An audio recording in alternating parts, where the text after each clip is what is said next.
problem is because we chose to engage in this fucking bullshit. Meanwhile, for them, it's their entire existence depends on this. That's why there's so much issues. You know what I'm saying? So the problem here is that we are not, man, it's just ridiculous to me how, like, we're still in the middle of this war and it's, man. And the reason why we're in this war, guys, like, make no mistake about it, it is 100% because of Israel and their reluctance to leave Lebanon. It's 100% the reason, bro. And don't let anybody else try to tell you otherwise. Say, like, that is the reason why. Okay? That is the reason. You know, like, was Cardi B, what was that reason? What was that reason? That's the reason, motherfuckers. That is the reason. Okay? So, we're getting to a point now, I think we're getting into one of the most dangerous parts of this conflict. Over the weekend. Because what we basically have here, guys, right? Hold on. What we have here, man, is this escalation trap. And let me find something. There was something I was going to show. Oh.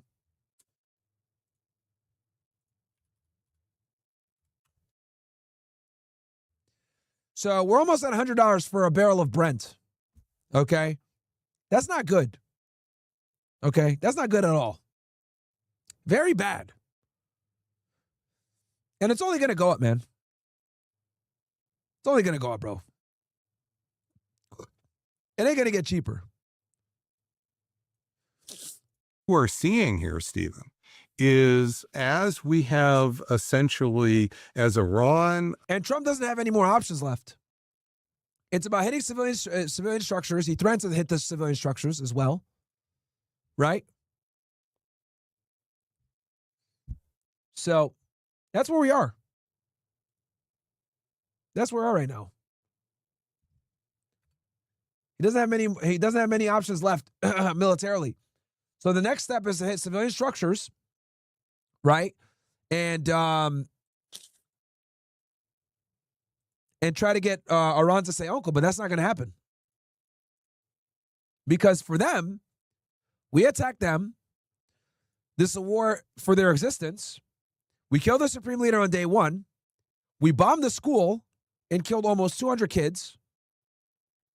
I think it was 160 little girls killed, and then obviously teachers and other people. So that ground invasion is very likely, bro. It's very likely. Now, Pape gives an interesting example of what he thinks is going to happen when it comes to ground invasion.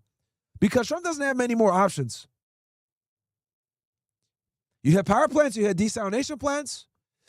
You drop a nuclear bomb, Iran is just going to retaliate by bombing Kuwait, Saudi Arabia, Bahrain, Qatar, UAE, Oman.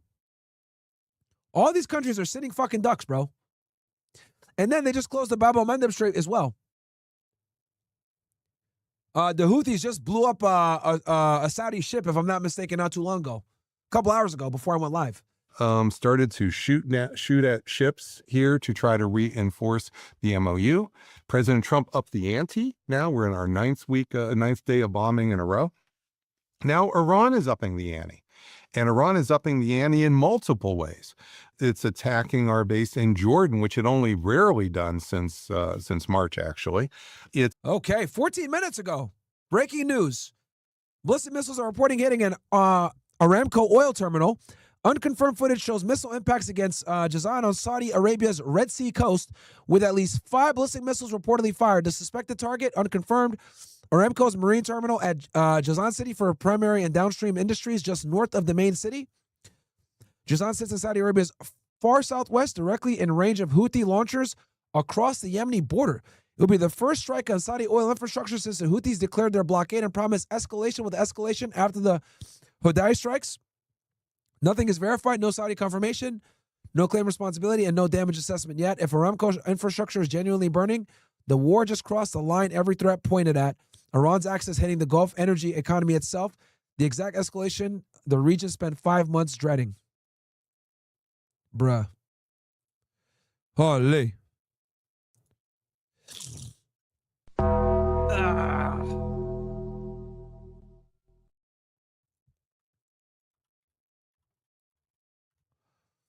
So Aramco is the national oil company of Saudi Arabia, holding the world's largest proven crude oil reserves and operating as one of the largest integrated energy and chemical enterprises globally. Ah. Bombocat! This is very bad, bro. I don't think you guys understand. Yeah, gas is gonna hit $5 in Monday. Bombocat! Because you got the Strait of Hormuz closed, and then you got the Bab el-Mandeb Strait closed. This is somewhere between 25 to 30% of the world's fucking oil, bruh. Now with the Houthis closing the Red Sea, and we haven't yet talked about Kuwait, and we should talk about what happened here over the weekend here in Kuwait, because this is a harbinger of what's to come, because it shows how ferocious the anger is by Iran and how hard it's going to be to stop this. And guys, you should watch the interview that I did with Suleiman and my brother. The Iranians are out for blood, bro. They are out for blood. They want revenge. They want us to suffer. You know what I mean? So, like I told y'all before, bro, it's an unprovoked war. Complete unprovoked war. Spiral of escalation, and that is what is one of the that's what's going to lead to President Trump thinking long and hard about putting those ground forces Greg, in, thank because you. we're not making an independent decision now. So you said there's a 70% chance Yes. that troops could be put on the ground in Iran. Yes, I think probably In a limited fashion. Now, it's important for you guys to know that roughly 50,000 troops are in the region.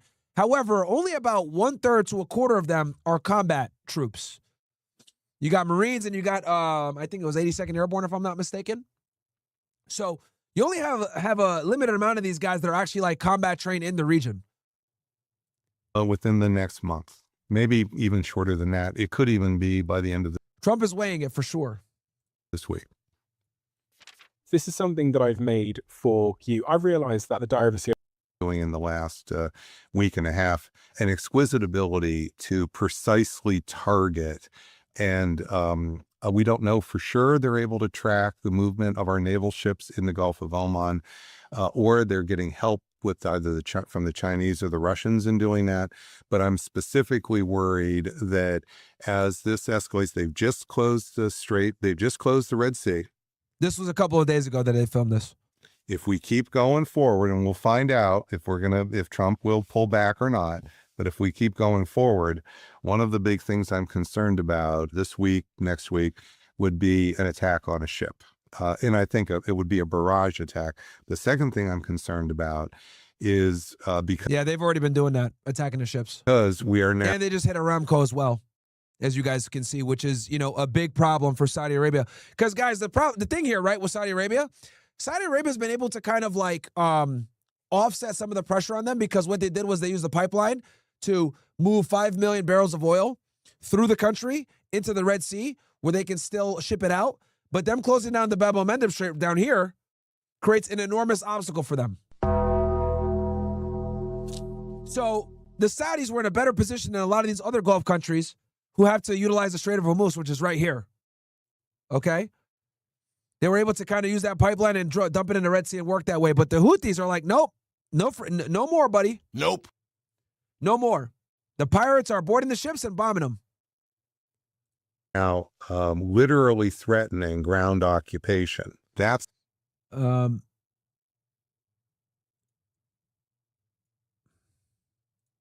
the biggest risk factor for suicide terrorism in my 25 years of studying suicide attacks. We haven't talked about that, Stephen. And the reason we haven't talked about it is because we were pretty far away from the big risk factor of how you start a big suicide terrorist campaign. That is now changing. I've talked to my Substack about this. Glad to talk to you about it now. But I'm concerned about a mass casualty attack against Americans. This could be against an American airliner. It could be against, Americans on a commercial airliner. This could be against Americans, say businessmen in Aqaba. So you might know there have been attacks recently in Aqaba, which is this really lovely resort town. I've never been there. And the fact is, there are business. The Aqaba threat began with the U.S. Embassy warning on July 19, 2026 about a specific and credible threat to the city's airport and seaport. On July 22nd, Jordan said it intercepted 4 Iranian missiles and 4 drones in Aqaba, while 2 other missiles fell in uninhabited areas. Because again, guys, remember, Trump threatened to attack civilian infrastructure, so now they're going to retaliate by attacking the civilian infrastructure. American businessmen moving all around the Middle East now to build these pipelines. And so I can imagine there being terrorist attacks against the hotels they're staying at.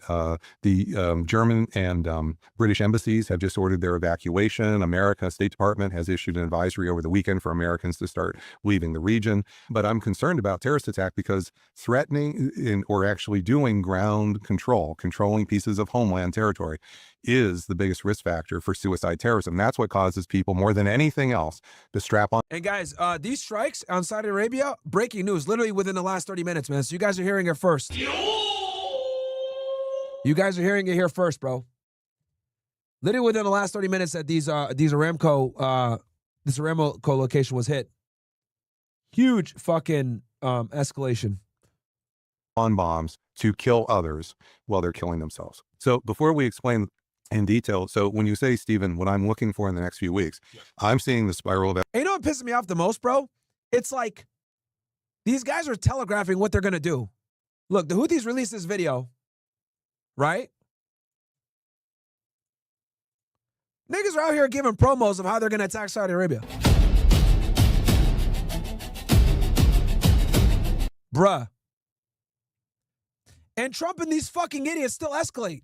Oh, yeah. We're going to have power plant day and bridge day. How's that benefit? How's that America first? These motherfuckers are literally making promo videos.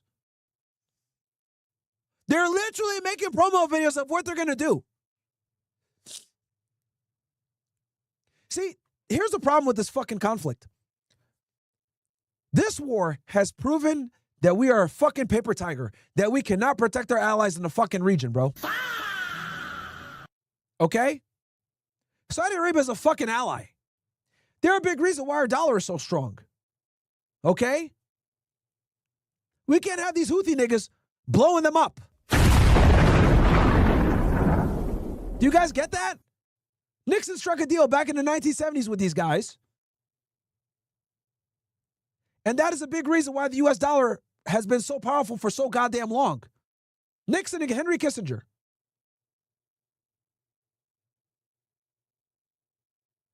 And literally, Saudi Arabia is getting bombed as we speak. And these niggas dropped the promo video before they did it. They said they're gonna do it. And we're still fucking engaged in this dumbass conflict, bro.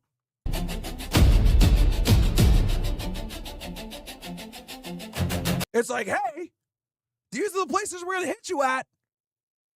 And you can't do nothing about it. The whole world is gonna be paying $5 to $10 for a gallon of fucking gas. Now, for all you idiots in chat, because I get a lot of you stupid niggas that be in here. Myron, I don't care about this war. I don't care about these Muslims and these Jews. Let them kill each other. This is what you guys say all the time. Fair. No problem. You don't give a shit about foreign policy? Great. Let's see how you feel when you got to fucking fill up your F-150. Your F-150. When you pull up to that fucking Chevy, or sorry, to that Chevron. And you look at that fucking gallon of gas, $5. Holy shit, what the fuck going on here?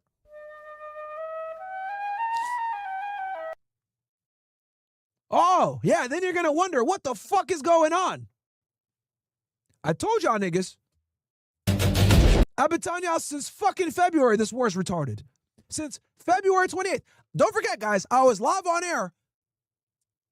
I'll never forget, it was 2 a.m. on February 28th. This motherfucker Trump attacked them, okay, and then gave the address after. And I told y'all back February 28th, this is the fucking worst thing ever, and this is going to cost us. I told y'all that February 28th, within an hour of this war kicking off, I warned y'all that we're all going to suffer. I told y'all that gas prices were going to fucking increase.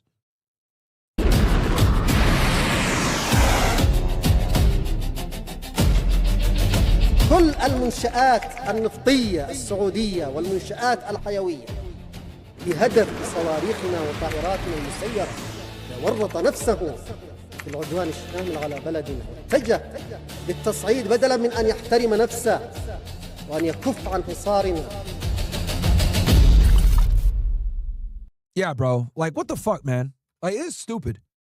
Like, so dumb. Who the fuck is running our foreign policy? Bunch of fucking retards. Okay, Yemen Houthi announced that they have struck 2 Saudi oil tankers in the Red Sea, and Salih and Layla, with multiple ballistic missiles, cruise missiles, and drones, causing massive fires on both, and declared the Bab el-Mandeb fully closed to all Saudi tankers, per Houthi spokesman Yahya Sarriah. Nearly 10 additional ships were forced to abandon their routes in return, with the Houthis reaffirming the blockade in exchange for blockade equation and continuation of naval operations against Saudi Arabia. The Yemeni armed forces warn any attack against Yemen will be met with extensive operations deep inside Saudi territory, including oil refineries. A Saudi ship that violated Sanaa's maritime navigation ban decision is seen on fire following strikes from Yemen. Yeah, bro. Yeah, man.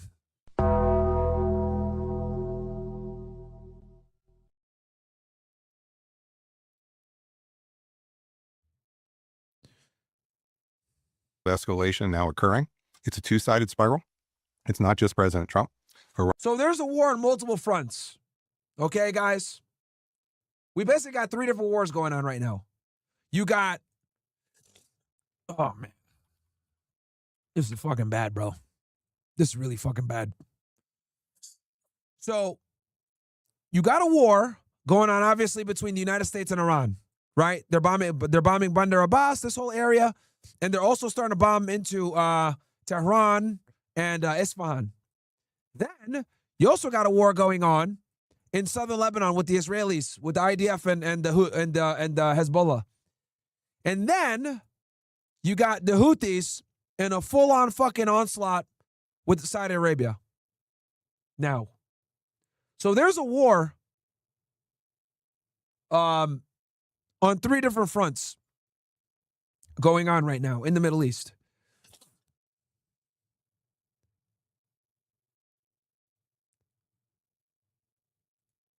Iran is escalating here as much as Trump, if not more.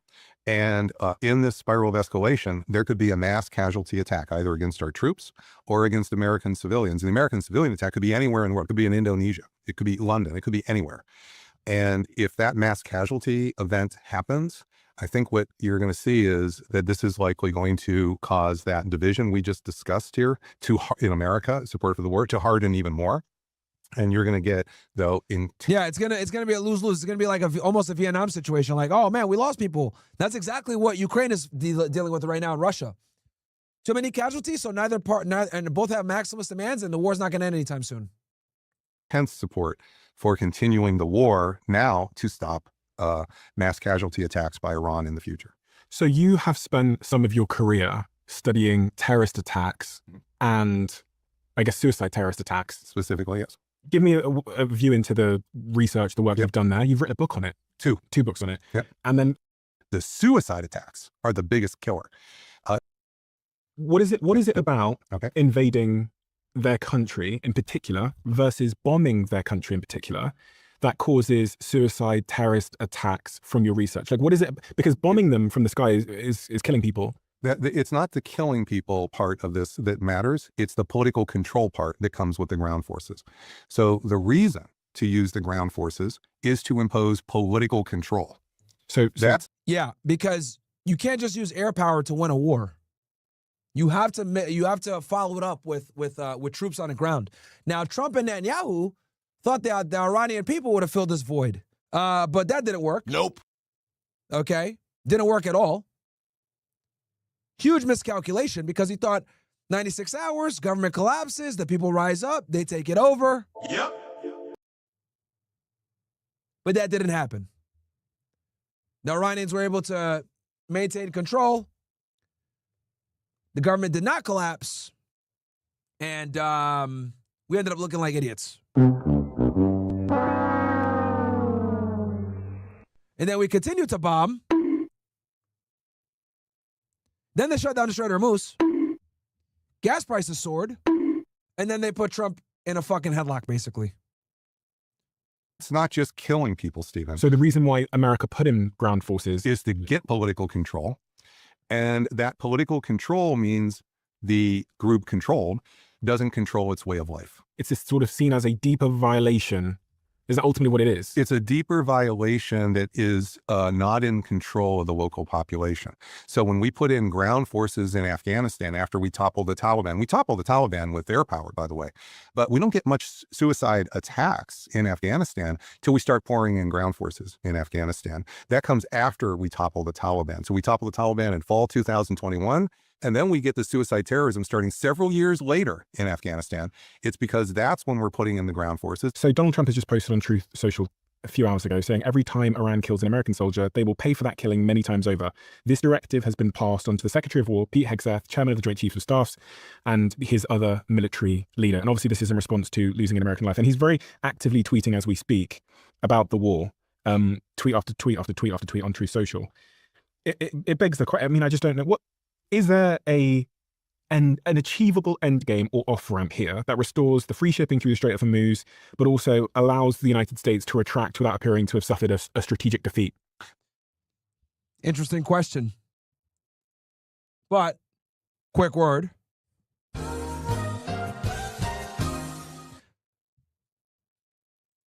Quick word from our sponsor, Ninjas. This comes to you guys from Rumble Wallet. Technology's changed everything, and now it's changing how money works. Crypto started as a niche, but now it's going mainstream. Faster payments, more control, fewer middlemen. This isn't hype. It's just where things are going. And getting started today is easier than you think. With Rumble Wallet, you can buy Bitcoin, hold dollar-backed stablecoins, even own digital gold backed by real gold all in one place. It's a non-custodial crypto wallet, which means you, not the bank or platform, control access to your funds. Setup is simple. It connects with MoonPay, so you can use your debit card, credit card, or bank account and be up and running in minutes. And for a limited time, you can start your wallet with $10 in US stablecoin, USAT, by downloading the Rumble Wallet and entering my exclusive promo code Myron10 when you sign up now. You can use your Rumble Wallet to support your favorite Rumble creators like me directly and anybody else on Rumble that you guys support. So do this now. Scan the QR code, click the link in the description, go to wallet.rumble.com/Myron and download Rumble Wallet. From there, you can set up your wallet, enter promo code Myron10, get your $10 in USAT, aka US stablecoin. It's a limited time offer, so act now. Take control of your money, get started with Rumble Wallet today, guys. And yeah. W Rumble, man, as usual. Wallet.rumble.com/Myron, guys. Go ahead and get with it, man. Don't be a brokey. Mr. Drippy, thank you so much for the 500 kicks. He says, Trump is just yapping at the White House Correspondents' Dinner. What is even the point of it? I don't know. Hey, Myron, what mic do I use? I'm using a Shure Sim 7B right now, but I also have the I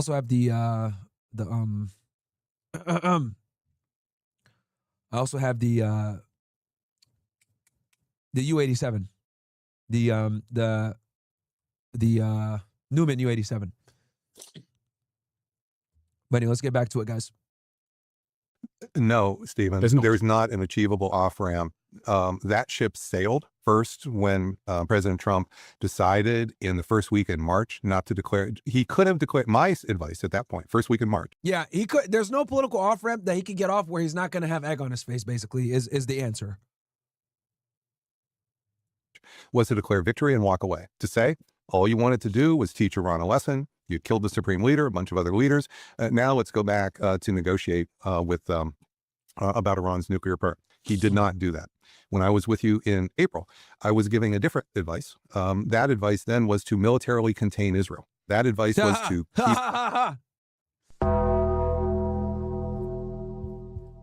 Yeah, that one definitely wasn't happening, and not containing, not militarily controlling Israel is exactly why this war is still fucking going, bruh. a lid. Israel was moving into Lebanon, doing other things, keep a lid on Israel militarily. President Trump has taken these ideas, and I'm not saying because I said them, but he's taken those ideas months too late. If you look at what I think President Trump might think he is trying to militarily contain Israel right now. With the MOU, I do think he tried to declare victory and walk out. But the problem here, Stephen, is that these are now a day late and a dollar short. They're just not good enough. So if you wanted to get back to the negotiating track, what exactly are you going to offer Iran to come back to the table at this point? The same MOU say, oh, sure, we're going to honor the MOU that we already signed, and then we violated over and over and over. So that's not credible. Now, when it comes to the MOU, guys, the two things we violated the most were obviously the war in Lebanon, which I told you guys about before. Basically, the Israelis refused to pull out of southern Lebanon. And then also on top of that, they signed an MOU later, which contradicted that, what Marco Rubio oversaw with the president and the president of Lebanon, because Hezbollah is a non-state actor, kind of. And then the other thing that they violated was obviously Iran's sovereignty over the Strait. So they violated Article 1 and Article 5 of the MOU, which led to the war, or the continuing war. So is this the forever war? No, we're not yet in the forever war stage. But you said there's no way out. The way out would be if the midterms come and the Democrats win either the House or the House and the Senate, and they shut down the money for the war. Oh, that is a way out. Oh, they can do that?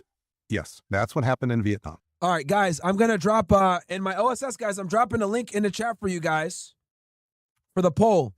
If you guys want the Cookie Monster show to be on Saturday or Sunday night at 10 p.m. Eastern Standard Time, only OSS can vote. I dropped the link in the OSS chat only. Do not share it anywhere else. It's literally only for OSS niggas. We're going to have a broadcast with Jamar Rudolph on the Cookie Monster event. We're going to do a part 2 for you guys. We're going to react to a Cookie Monster event documentary. And we're going to have them debunk it real time.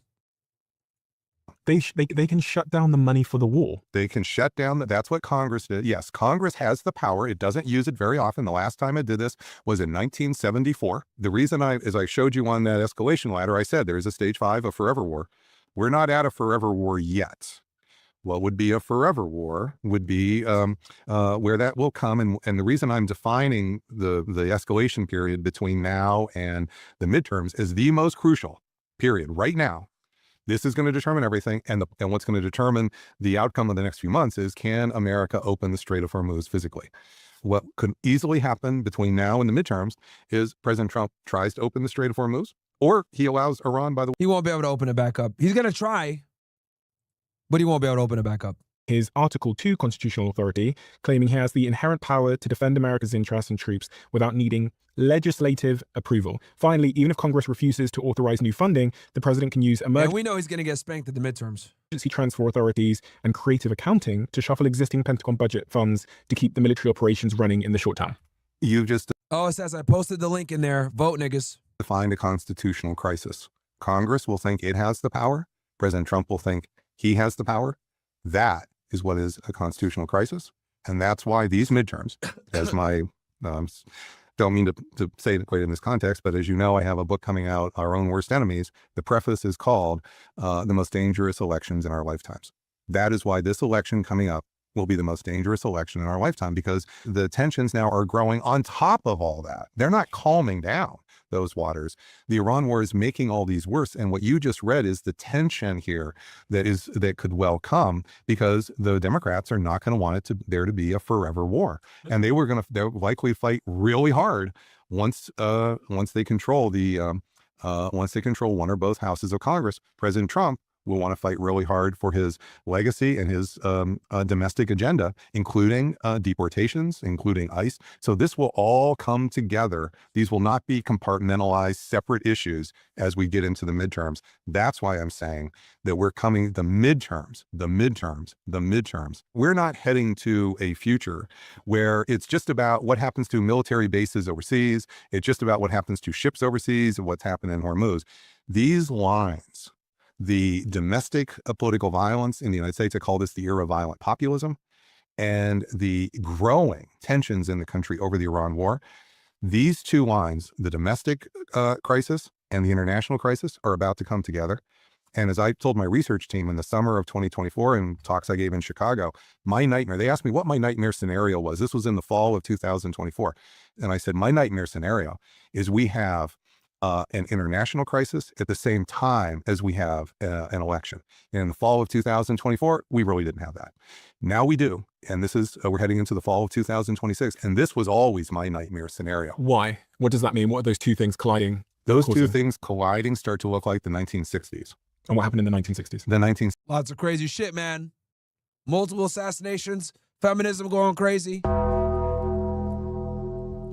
Civil rights movement, bro. The 1960s was like the most, I would say the 1960s forged a lot of problems that have stuck in the United States since. Very unstable time.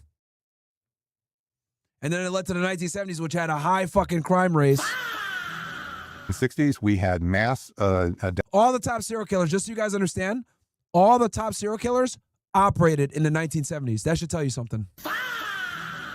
All the most famous ones operated then.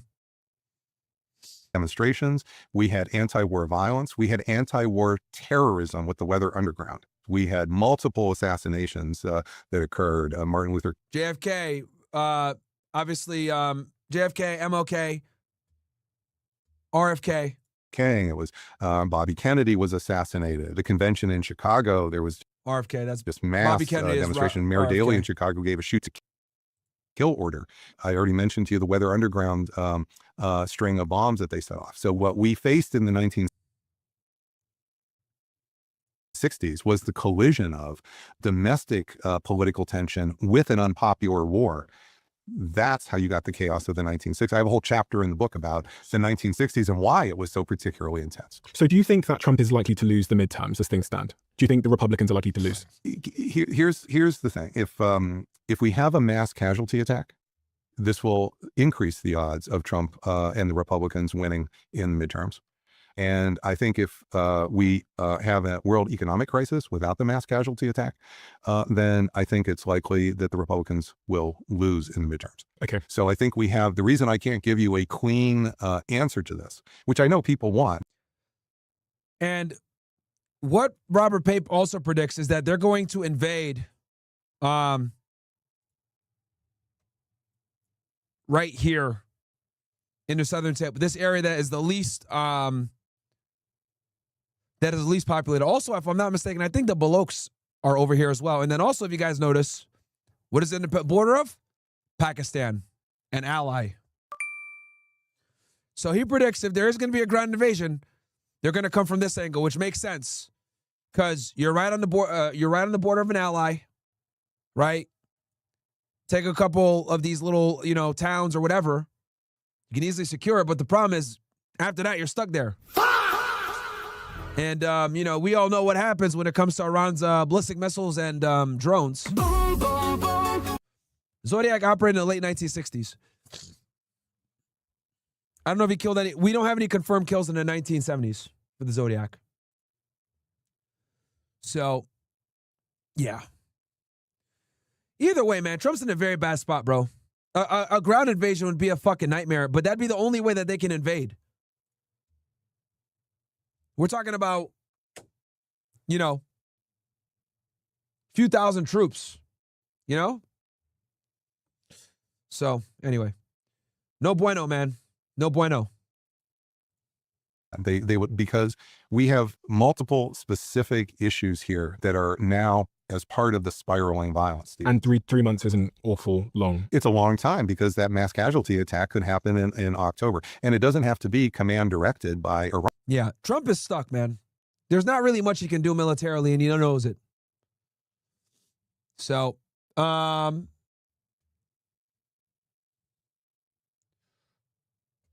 said, oh, wow. Elon says, it's already $6 for me, and I live in Cali. Oh, Lord, bro.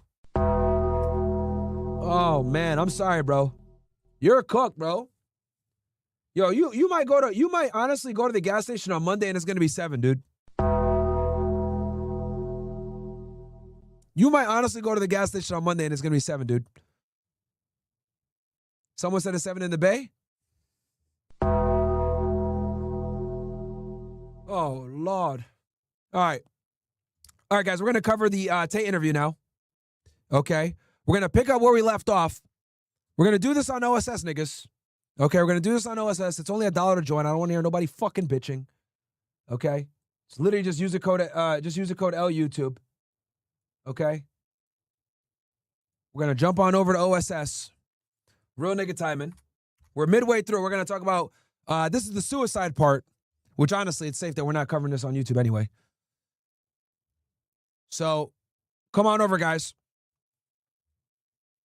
All right, and then we got OSS, we got after hours as well. We'll start probably sometime after 11. So come on over, ninjas. It's OSS time. I don't want to hear no fucking bitching from nobody. Oh, bro.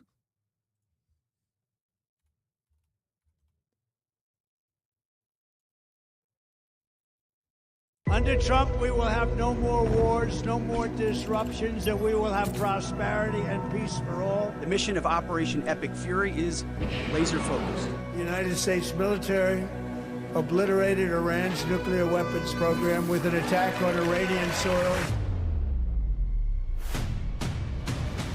This is not just a war about security. It's an information war. They need you to believe their stories, or else it all comes crashing down. This war began decades ago, but now you have the right intelligence to guide you, an army to march with, brothers to discuss with, and an admiral to lead the way. Join the OSS Army. Best community on this bitch, man. Join up. You know, if you don't want to join up, then I don't know what to tell you. But yeah, real niggas over there on OSS. We're going to cover it over there. We're switching on over, guys. Y'all niggas know what time it is. If you want to cry about it, it is what it is. It's only $1 to join. If you don't want to pay that, no worries. I'll see you niggas on after hours. But yeah, real niggas only. Let's go, motherfuckers. Y'all know what time it is. Let's get that OSS chat up.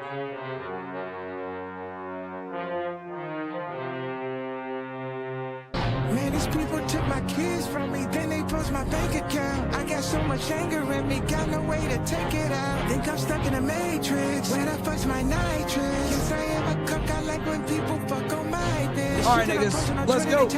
Switching on over. How niggas can't see me in public, I'm driving. Switching on over, I don't hear no bitching. Let's go. I still can't get my kids back. With all of the